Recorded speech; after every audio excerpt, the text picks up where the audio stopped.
Avengers Assemble. I might be breaking the multiverse barrier here, but this is our review of Suicide Squad Kill the Justice League.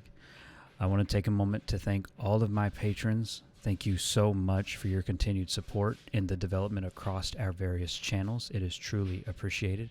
And a very special shout out to those at the Leader and Voyager tier. Thank you all so much. And specifically, a shout out today to Jesse Johnson, one of our longest running patrons. Thank you so much.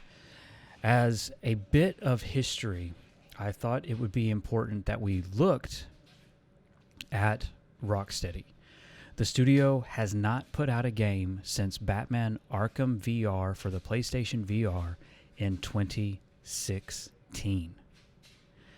Suicide Squad Kill the Justice League has been in production at Rocksteady since 2017.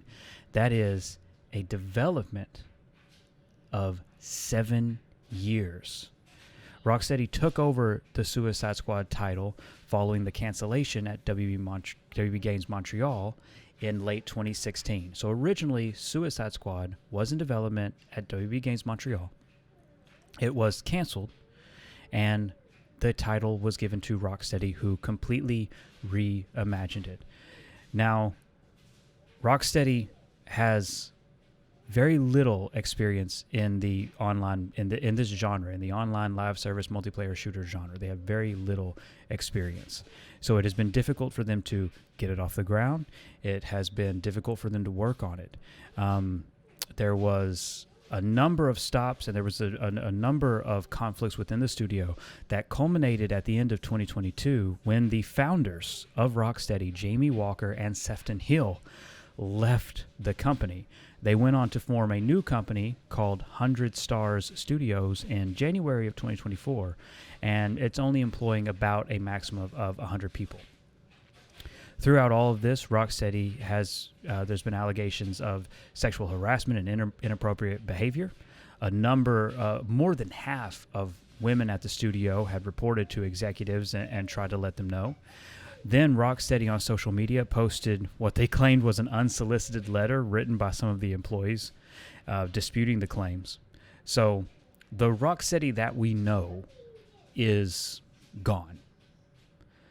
It doesn't exist anymore. And it's important to look at this history, to look at the trouble surrounding Rocksteady, the founders completely abandoning the company, and where we sit now with Suicide Squad Kill the Justice League. A game mired in controversy, development difficulties, staff leaving. This doesn't paint a confident picture. Now, I want to get one other thing out of the way, despite whatever feelings you may have on the game. And that is, it's a stigma, and it's something that I don't like to associate with, because when we review something, we don't review it for this. When we talk about something, that isn't what this channel does. And that is allegations of, feels like it's written for Twitter, or it's woke, and just nonsense, just bull, just utter bullshit. We don't judge a game on that. I make my stance very clear. I make where I stand very clear with all of you. If you watch this channel, then you know exactly the type of person I am. And you know one thing that I very strongly believe is women don't destroy a genre, and women being a part of something isn't harmful. That's absurd. It's dangerous. It is a violent and sick echo chamber, and I want no part of it. So do not use any of this review as any kind of support for your own insane lunacy and conspiracy theories.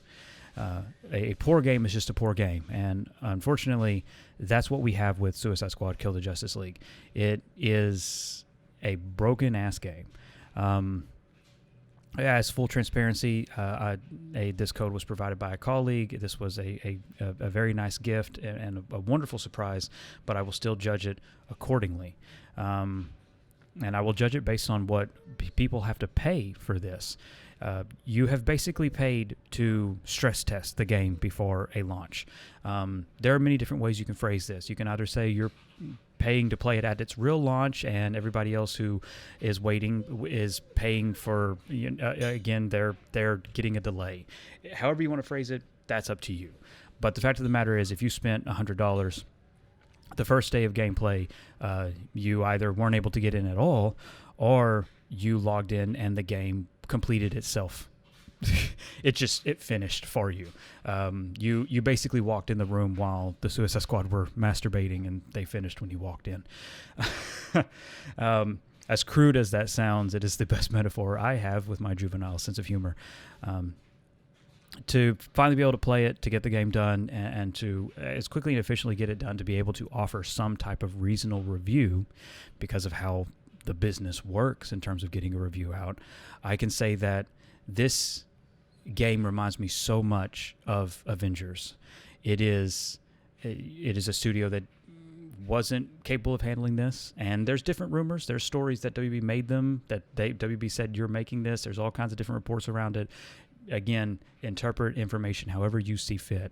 But this was a studio that didn't seem passionate about making this, by leadership that didn't seem to want to make it, and with a launch that pretty much delivered a very broken-ass game from the beginning.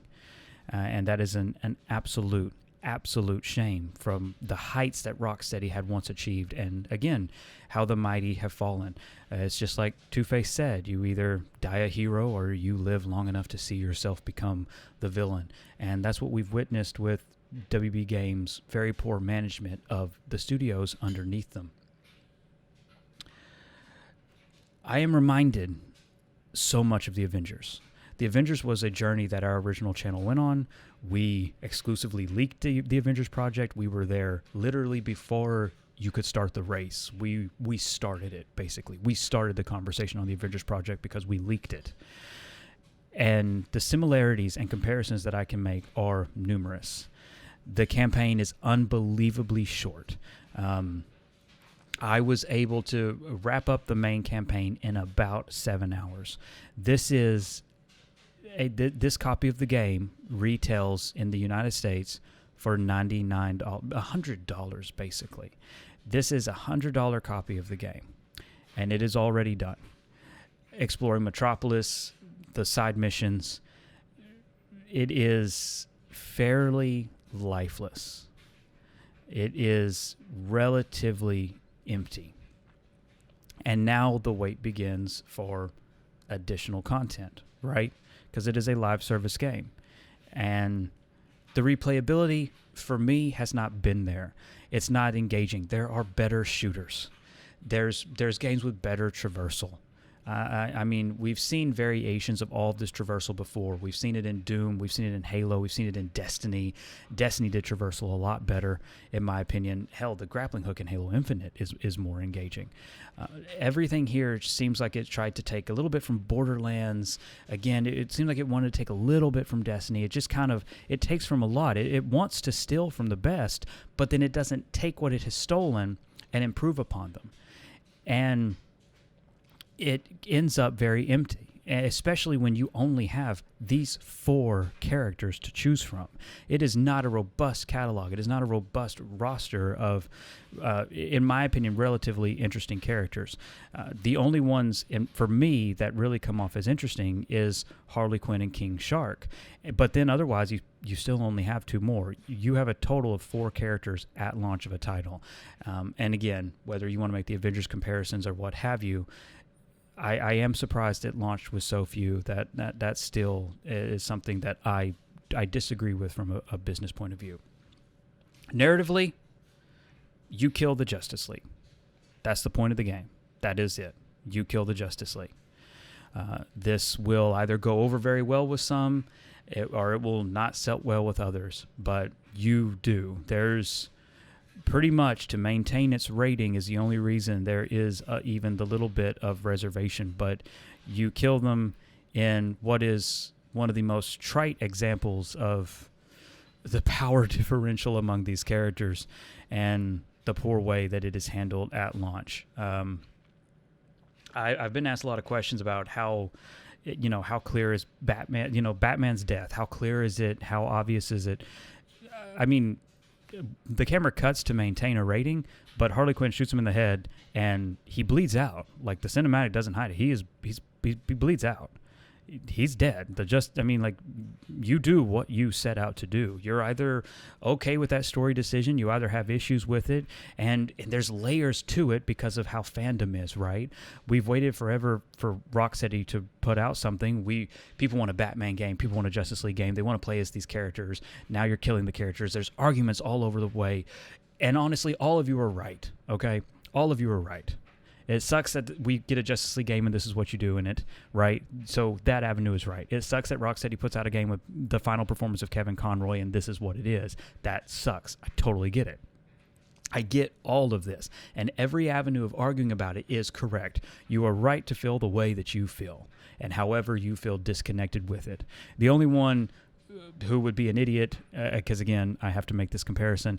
Again, it's like the Grand Theft Auto conversation and Elon Musk being an absolute cunt, right? And he is a cunt. Elon Musk is a cunt, just like Donald Trump is a cunt. They're all cunts.